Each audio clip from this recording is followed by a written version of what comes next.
तो जिजाऊचा शिवा झाला. ज्याला स्त्रीतली बहीण कळाली तो मुक्ताईचा ज्ञान झाला. ज्याला स्त्रीतली मैत्रीण कळाली तो राधेचा श्याम झाला. आणि ज्याला स्त्रीतली पत्नी कळाली तो सीतेचा राम झाला. तो सीतेचा राम झाला. वंदनीय गुरुजन वर्ग आणि इथे जमलेल्या सर्व मित्रमैत्रिणींनो, मी धनराज ज्ञानेश शेटे सर्वांना मी नमस्कार करतो. सर्वप्रथम इथे जमलेल्या सर्व महिला भगिनींना मी जागतिक महिला दिनाच्या खूप खूप शुभेच्छा देतो. आज 8 मार्च हा दिवस जगभरात जागतिक महिला दिन म्हणून साजरा केला जातो. 8 मार्च 1908 रोजी अमेरिकेतील स्त्री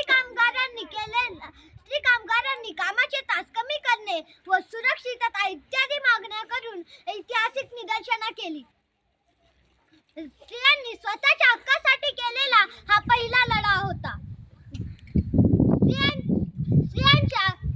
हा दिवस स्त्रियांचे सबलीकरण व